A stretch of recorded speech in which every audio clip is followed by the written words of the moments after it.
E aí pessoal, beleza? Sejam todos bem-vindos. Um bom dia para todo mundo, para quem está assistindo de manhã, uma boa tarde para quem está assistindo à tarde. Antes de começar, peço que você deixe seu like, se inscreva no canal, compartilha aí o conteúdo para mais gente, para que a gente consiga aí atingir as nossas metas de monetização, ok? Então vai ser de uma grande ajuda se você conseguir aí nos ajudar a crescer e a nos fortalecer aqui dentro da plataforma do YouTube, né? Aqui a gente grava e não edita áudio. Então, nesse exato momento, meu estabilizador ele deu uma desligada aqui, né? Mas já foi reiniciado, tá bom? Infelizmente eu não consegui assistir todos os jogos de ontem, né? Os dois que foram transmitidos e dois que literalmente não passaram em nenhum lugar, né? Que foi Osasco e Paulistano e Fortaleza e Mogi, né? Que em tese foram os jogos mais disputados aí, né? Da rodada, né? Os jogos mais com vantagens mais largas foram transmitidos, né? Dos jogos aí que eu gostaria de ver, eu gostaria de ver muito Fortaleza e Mogi, que eu já tinha expectativa que ia ser um grande jogo, né? Mas infelizmente não foi transmitido, né? Então acaba ficando difícil aí, né? Mas que possa ter um crescimento ainda maior para que todos os jogos sejam transmitidos. Acho que essa é a ideia do pessoal da LLB, né? Que todos os jogos sejam transmitidos, né? Mas é um passo de cada vez. Então tá de parabéns ao pessoal da LNB, do NBB, por estar cada vez melhor, cada ano melhorando aí as transmissões, melhorando aí a acessibilidade ao jogo, democratizando o jogo aí para cada vez mais pessoas poderem assistir, poderem desfrutar desse esporte que a gente tanto ama, né? Infelizmente não consegui acompanhar nenhum jogo, né? Para quem não sabe, eu também sou técnico de basquete, né? Então esse fim de semana eu tive aí dois jogos, né? Então eu não consegui acompanhar tanto os das 11 quanto de tarde. Eu fiquei basicamente ali das 11, da meio-dia e pouquinho, né? Eu cheguei a assistir o começo aí do jogo do Pinheiros e Caxias, mas logo eu tive que sair para ir pro ginásio, né? E só fui embora depois das 6. Então foi um dia bem corrido, então eu não consegui assistir todo o jogo desses dois times, né? Desses dois confrontos que teve, Pinheiros e Caxias, e Flamengo e Pato. Assisti agora de manhã o condensado, né? E vou comentar um pouco do que foi essa rodada, até mesmo os jogos que não passaram, me baseando aí no estatístico, tá bom? Então vamos lá, vamos começar primeiro com o jogo entre Pinheiros e Caxias, tá bom? O jogo que aconteceu em São Paulo, né? Teve aí uma larga vantagem a equipe do Pinheiros, né? Pinheiros ele começa o jogo igual, né? Até onde estava assistindo, tá um jogo muito equilibrado. Quando eu fui ver o resultado, eu me assustei, porque tava bem palheiro, tava bem pegado, bem físico o jogo, né? Primeiro quarto foi 15-15, né? O jogo tava bem igual, né? No segundo quarto, o Pinheiros vence ali por 7 pontos, né? O segundo quarto termina ali 21-14. E aí no terceiro quarto começa a construção de vantagem do Pinheiros, assim, um pouquinho mais já começa a aumentar, né? Se o primeiro quarto ali, o segundo quarto terminou em 7 pontos, o segundo terminou da mesma, não, terminou em 5 pontos. Então a vantagem que era de 7 foi para 13, é isso? 7? Não, foi para 12 pontos, perdão. E aí, no último quarto, abre mais 11 pontos, fechando aí uma vantagem de 27 pontos, né? De 27 pontos. É isso. 82, 1729, 27 pontos, né? Foram 27 pontos de vantagem, tá? A equipe do Caxias, né, acabou não tendo o mesmo desempenho do primeiro tempo no segundo tempo, né? Faltou aí mais consistência, né, para se jogar, né? O, os pontuadores do, do Caxias, né? Foi o Humberto fez 16 e o Vezaro fez 15, né? Foram os dois jogadores de mais expressão, né? No primeiro quarto, o Humberto ele contribuiu com seus 8 pontos e o Vezaro não fez nada, nenhum. No segundo quarto, né, o Vezaro já fez 11 e o Humberto também não fez nenhum. No terceiro quarto, o Humberto fez 2 e o Vezaro não fez nenhum. E no último quarto, o Humberto tentou aí puxar com 6 pontos e o Vezaro fez 4. Então, a boa parte da produção da equipe do Caxias foi no primeiro tempo, né? Um retorno muito abaixo, né? Defensivamente o Pinheiros começou a se consolidar, né? Começou a inibir um pouco o jogo da equipe do Caxias, né? E vem crescendo no campeonato, né? O Pinheiros não sem o Reinan, né? Reinan que tá no Capitanes, né? Tá lá no time da G-League, lá junto com o Galvani. O Pinheiros vai se achando aí. O Pinheiros vai se achando dentro do campeonato, né? O Sloan tem se mostrado ser esse líder, né, da equipe, né? E os demais ali que rodeiam vem jogando muito bem, né? Chegando aí o Betinho, né, de volta ao Pinas para tentar ser um jogador um pouco mais agressivo, né? Por mais que não foi tão expressivo nesse jogo, né? Mas a gente conhece a característica do Betinho, ele é um pontuador, né? Então que ao longo da temporada ele possa agregar ainda mais a equipe do Pinheiros, né? O Pacheco foi bem nesse jogo também. O Pacheco ele foi o cestinha da equipe nesse jogo, fez 16 pontos, né? Mas o Sloan foi o cara da partida, né? Ele fez 14 pontos, deu 8 assistências, né? Participou bastante do volume ofensivo da equipe do Pinheiros, né? O Diallo também foi bem, fez 14, o Gregatti fez 15, né? Então uma equipe que pouco sofreu no segundo tempo, essa é a verdade, né? Foi um jogo no primeiro tempo e foi um outro jogo no segundo tempo, né? Já a equipe do Caxias teve apenas aí dois jogadores que passaram dos 10 pontos, que foi o Vezaro e o Humberto. Um fez 16, né, que foi o Humberto, e o outro fez 15, né? O Humberto ainda pegou 5 rebotes e deu 4 assistências. O Vezaro pegou um rebote e deu uma assistência, né? O Tom ali participou ali com 10 rebotes, né? O Fabrício ainda deu 5 assistências, né? Mas fez apenas 5 pontos, né? Então já não foi tão participativo quanto os jogos passados, né? Então a equipe do Caxias precisa aí se recuperar no campeonato após essa derrota aí, né? Uma derrota que, se a gente for olhar no, no frio da análise, né? Era uma derrota esperada, mas não por tantos pontos de diferença. Talvez ali na casa dos 12, dos 14, né? Mas tomar ali 20 e poucos pontos de diferença já, já achei bastante, né? A equipe do Caxias nesse momento está na 12ª colocação, né? Enfrenta aí no próximo jogo o União Corinthians, né? Se aí o confronto de sulistas aí vai ser no dia 17, às 19h30, tá bom? Então é na segunda-feira que vem só. Então eles vão ter a semana toda para trabalhar, para se organizar, né? E poder fazer um bom jogo lá na casa do União. Já a equipe do Pinheiros fica ali dentro do top 8, né? Está na 6ª colocação. E o próximo jogo do Pinheiros também será contra o União Corinthians, só aqui em São Paulo, amanhã, tá bom? Dia 11/11 às 19 horas, tá bom? Então vai ser um jogo bem disputado, né? Tanto a equipe do Pinheiros quanto a equipe do União Corinthians vem de vitórias, né? E a equipe do União vem de uma vitória incrível em cima do Brasília. Então, a equipe do União vem embalada, vem querendo o jogo. Então, o Pinheiros tem que tomar bastante cuidado para não tomar um revés dentro de casa, né? Que é algo totalmente possível de se acontecer, correto? Então agora vamos para o próximo jogo que tivemos ontem, que foi aí Flamengo e Pato. Aqui não tem muito o que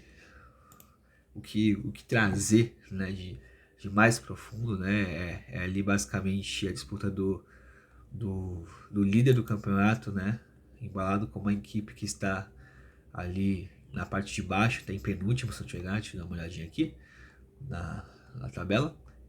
Não, tá em 18º, né? Tá em 18º, teve 7 jogos, né? E até teve 6 jogos até o confronto do Flamengo, né? E tinha aí uma vitória apenas e 5 derrotas. E com esse jogo, né? Com esse 7º jogo, vai para 6 derrotas e uma vitória, né? Um jogo que assim foi relativamente tranquilo, né? O Flamengo ele inicia ali o primeiro quarto abrindo vantagem, né? 24-16, já abre ali 8 pontos de frente, depois coloca mais 10 pontos de frente, e aí depois coloca mais 7 pontos de frente e fecha com 13 pontos de frente, e aí o jogo termina 101-63, quase 40 pontos aí, foi 38 pontos de diferença, né? Um jogo que o Flamengo teve zero problemas de conduzir, zero problemas de poder vencer, né? Um jogo que foi muito expressivo ali pro Gui Deodato, que fez aí seus 30 pontos, né? Participando muito bem das ações ofensivas, teve 8 bolas de 3 convertidas, né? Participou muito bem, foi muito bem. Um jogo para ganhar confiança, para ganhar moral para os jogos de maior nível técnico de confronto, né? Então foi um jogo muito importante para o Gui, né? O Negrete continuando aí na sua ótima fase aí, né? Fazendo seus 14 pontos, né? O Cummings fez seus 11 pontos, pegou 4 rebotes, deu 3 assistências. O Johnson fez seus 10 pontos, né? O Alexei fez 3 pontos, mas deu 11 assistências e pegou 5 rebotes, então participou muito bem aí do estatístico, né? Da pontuação da equipe do Flamengo. Já pelo lado aí da equipe do Pato, né? Por mais que fizeram aí 63 pontos, né? Os destaques aí, né, giram ali em torno do Michel. Michel que no último jogo aí que o Pato perdeu pro Botafogo, né, o Michel tinha sido um destaque ali na reta final do jogo, né? Ele tinha colocado 2 bolas de 3 para tentar esboçar uma reação, mas acabou não dando. Daí nesse jogo ele foi bem, foi o cestinha da equipe aí com 15 pontos, tá? Segundo aí foi o Orton, que fez 11 pontos. Tivemos 10 do Naka, o Thompson aí que não foi bem, fez 9 pontos, tá? E basicamente isso. Em assistências totais da equipe foram 9 assistências, foi um nível de assistências muito abaixo, né? Em rebotes totais a equipe pegou 28 rebotes apenas, então são pontos que você sente a deficiência da equipe, né? Não somente tática, né? Mas como técnica também, né? É uma equipe que tem aí jogadores que conseguem compor o elenco, mas faltam peças aí para puxar essa equipe do Pato, né?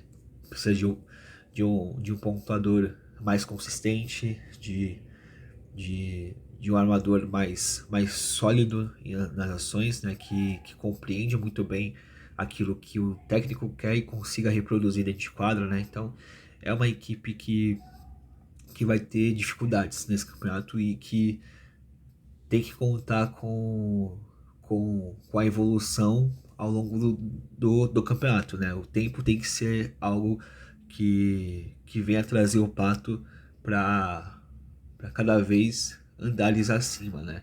Não ficando ali entre os dois últimos para descer, né? É algo que deve ser a corrida do Pato, né? O Pato, antes de pensar em entrar nos nos classificados para os playoffs, precisa primeiro se preocupar em consolidar no NBB, continuar no NBB. Então, que eles entendam que tem que ser uma construção passo a passo, né? Não pular 3 degraus de uma vez, né? Com essa vitória, o Flamengo ali continua líder do campeonato com 8 jogos, 8 vitórias, né? Seguindo 100%, né? O Flamengo é um das duas equipes que estão 100%, né? Só Flamengo e Minas, por enquanto, não perderam nesse NBB. Já o Pato Basquete está na 18ª colocação com 7 jogos, uma vitória e 6 derrotas, né? Pato, que no próximo jogo recebe aí na sua casa, no dia 12, quarta-feira, a Unifacisa, às 19h30, dois times que vêm de derrotas, né? Então a Unifacisa vai querer recuperar esse revés que teve aí contra o Corinthians, né? Contra o Corinthians e contra o Mogi, né? Foram 2 derrotas seguidas que a Unifacisa teve, então vai querer vir com tudo para cima do Pato para poder reencontrar o caminho das vitórias.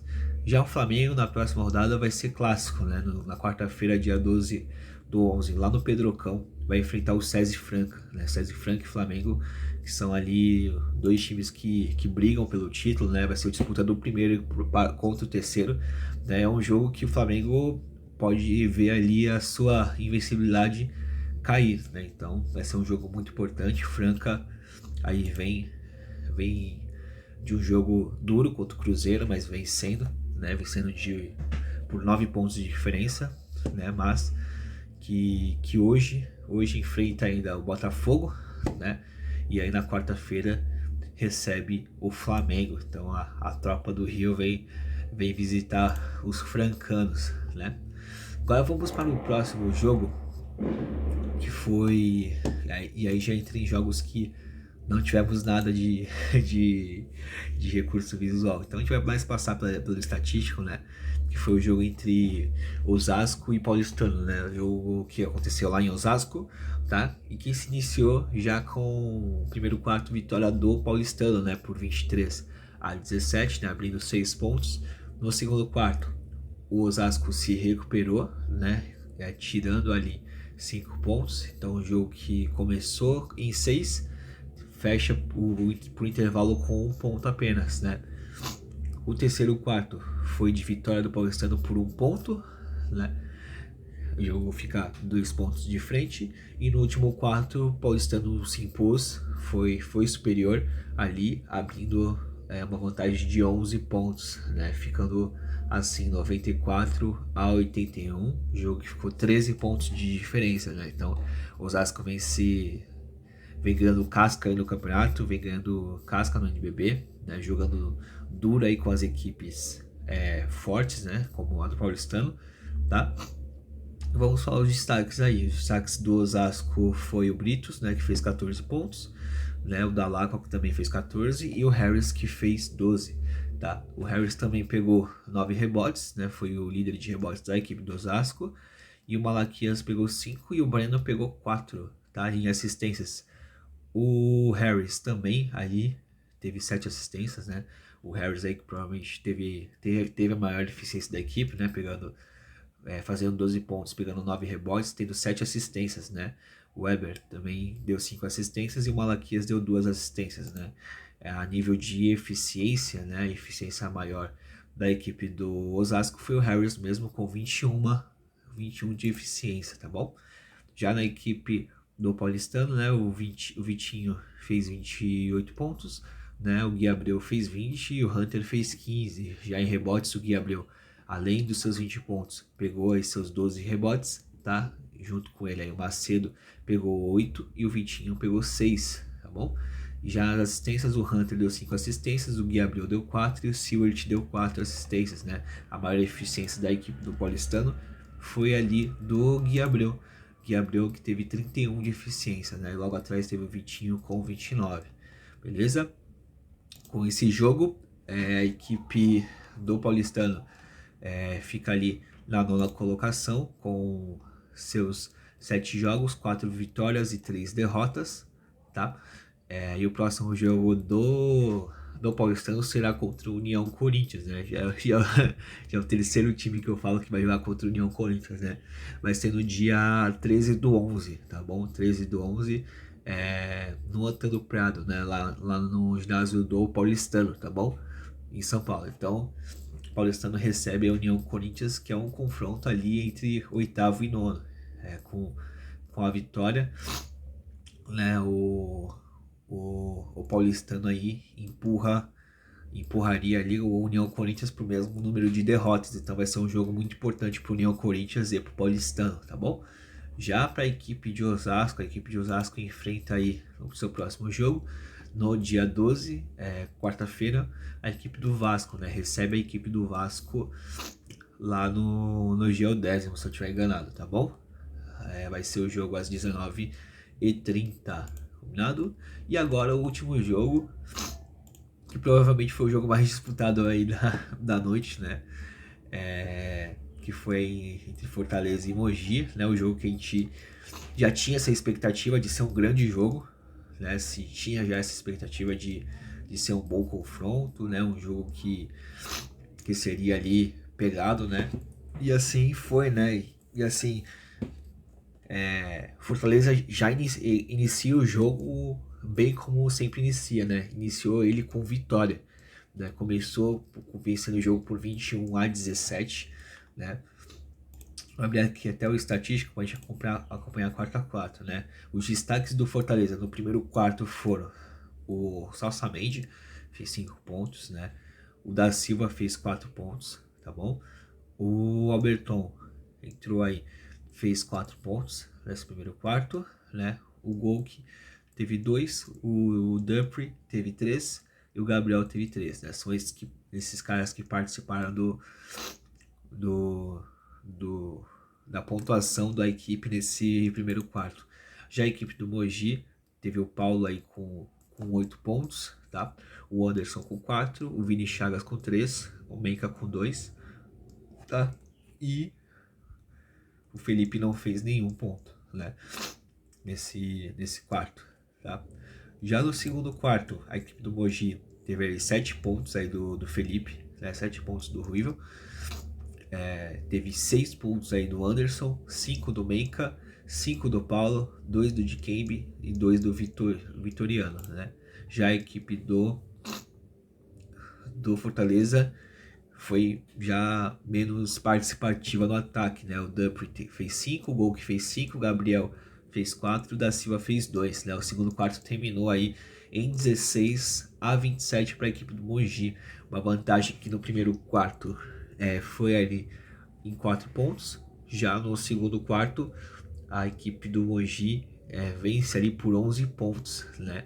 Tirando a diferença de 4, né? E colocando aí 7 de frente, né? Colocando 7 de frente e vai para o intervalo atrás a equipe do Fortaleza, né? Fortaleza se recupera aí, né? Vencendo o terceiro quarto por 19-13, né? Os destaques do Fortaleza nesse terceiro quarto foi o Popovic, né, com 8, né, o Golk com 6, o Duffy com 3, o Gabriel com 2, né, Popovic retornando aí a equipe que depois não jogou o último jogo, né. Já a equipe do Mogi teve o destaque com o Paulo, né, o Dikembe, o Menka fez 2, né, o Menka e o Dikembe fizeram 2, o Paulo fez 3, o Caldeira fez 2, o Anderson fez 2, o Vini Chagas fez 2, beleza? E no último quarto, né, Mogi vence por 3 pontos, né, se recupera ali do revés do terceiro quarto e fecha o jogo vencendo por 4 pontos. Né? O último quarto foi 20-23 e o jogo termina 80-76 para a equipe do Mogi, né? O Fortaleza perde mais um jogo, né? Mais um jogo que, estatisticamente falando, a gente observando, foi mais uma vez o problema do miolo do jogo, né? Mais um problema no meio do jogo. Inicia bem, fechou equilibrado, venceu o terceiro, mas o segundo e o quarto foi muita margem, foi muito lastro aí de diferença. E o Fortaleza tem pecado nesses detalhes, né? Tem feito jogos bons de início, tem feito jogos bons de final, mas não tem conseguido fazer um meio tão interessante. Hoje até fez um meio ali do terceiro quarto bom, mas o segundo quarto aí deixou muito a desejar, tá? Os destaques da equipe do Fortaleza desse jogo foi o Golk, que fechou o jogo com 19 pontos, vocês tinham da equipe do Fortaleza. O Salsamente fez 12, o Dunford fez 11, o Gabriel fez 11 e o Popovic fez 11, tá? Em rebotes, o da Silva foi o líder de rebotes do Fortaleza, com 6 rebotes. O Golk pegou 5, o Dunford pegou 4, o Salsamente pegou 4. Em assistências, o Golk teve 3 assistências e o Jeanzinho também teve 3 assistências. Já na equipe do Mogi, o cestinha foi o Menka com 19, e logo em seguida teve o Anderson com 17, o Paulo com 16 e o Dikembe com 10. Já em rebotes, tivemos aí o Anderson com 14, fechando um duplo-duplo. O Dikembe também fechando um duplo-duplo com 14 rebotes. O Paulo com 4, o Menka com 3 e o Vini Chagas com 3. Já em assistências, tivemos o Paulo com 5 assistências, o Menka com 3 e o Ruivo com 2, junto com o Caldeira que teve 2 e o Gabi Campos também teve 2, tá? Com essa... Perdão. com essa vitória, né, a equipe... Opa, tirei aqui, deixa eu colocar de novo. Rapidinho aqui que o computador deu uma travada aqui. Mas vamos lá. Com essa vitória, né, a equipe do Mogi sobe não, tá ali na quarta colocação, né, com 7 jogos, 5 vitórias e 2 derrotas, né. O próximo jogo do Mogi será contra a equipe do Rio Claro, né, vai receber lá no Hugo Ramos o Rio Claro, que vem em uma péssima fase, então é jogo para poder consolidar aí mais uma vitória. E a equipe do Fortaleza está na 14ª colocação com 6 jogos, 2 vitórias e 4 derrotas, né? Então o próximo jogo do Fortaleza será no dia 14 do 11, lá em Pato Branco, né? Contra o Pato Basquete. Então vai ir lá para tentar reencontrar o caminho das vitórias, né? É um jogo perfeito para isso, né? O Pato vem um desempenho não somente em derrotas, mas um desempenho de jogo muito abaixo. Então é um jogo pro Basquete Fortaleza conseguir ali o caminho das vitórias novamente, né? E começar a trazer um pouco mais de consistência nesses jogos, né? Tiveram enfrentamentos muito difíceis, né? Ao longo desse início, né? Mas o caminho do Fortaleza provavelmente vai ser uma maturação das ideias, né? E começar a vencer e se acostumar com as vitórias, né? Então, o Fortaleza enfrenta o Pato lá no Paraná no dia 14, beleza? Então, fechamos aí a rodada. Fechamos a rodada com esses 4 jogos, né? Então, a gente vai terminando o vídeo por aqui. Hoje eu também não vou conseguir assistir os 2 jogos ali, né? Porque vão ser o horário que eu vou ter outro jogo hoje à noite, né? Então eu não vou conseguir estar para assistir todo esse jogo, mas eu trago aí uma análise amanhã do que foi esses 2 jogos, ainda um pouco condensado, vendo um pouco estatístico para vocês. Aí, fechou, pessoal? O vídeo ficou longo, peço desculpas, mas nos ajude aí, deixe seu like, se inscreva no canal. Tamo junto, fiquem com Deus, tchau, tchau.